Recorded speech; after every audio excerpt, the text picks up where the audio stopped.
যারা অপ্রকাশ্য রাজনীতি করতে যাবে তাদের মুখোশ শুনবেন। সকল ষড়যন্ত্র প্রতিহত করে আগামী 12ই ফেব্রুয়ারি বাংলাদেশের আপামর বাংলাদেশের স্থিতিশীলতার জন্য বাংলাদেশ স্বাধীনতা সার্বভৌমত্ব রক্ষার জন্য জাতীয় সংসদ নির্বাচন অনুষ্ঠিত হবে।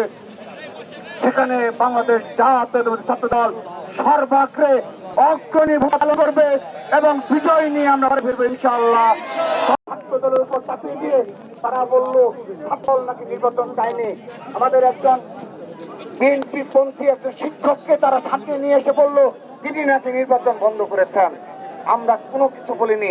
আমাদেরকে প্রতিটি ছাত্র সংসদ নির্বাচনের আগে তারা এই ধরনের প্রপাগান্ডা আশ্রয় নেয় ইসলামকে সামনে রেখে।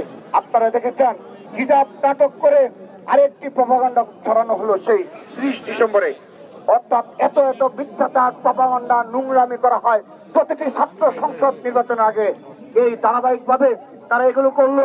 তারপরও আমরা তার বিরুদ্ধে কোনো স্টেপ নিইনি।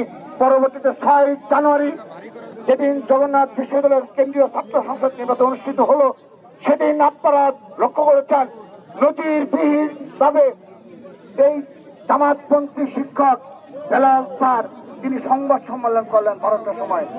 অর্থাৎ ভোট চলমানকালীন সময়ে এভাবে তারা সংবাদ সম্মেলন করতে পারে। আপনাদের কাছে প্রশ্ন রাখছি, ছাত্র সমাজের প্রশ্ন রাখছি, কোন নির্বাচন চলাকালীন সময়ে সে তো কোনো পক্ষ নয়, তিনি একজন শিক্ষক, তিনি কেন ছাত্র দলের বিরুদ্ধে ছাত্র দল সমর্থিত প্যানেলের বিরুদ্ধে সংবাদ সম্মেলন করলেন?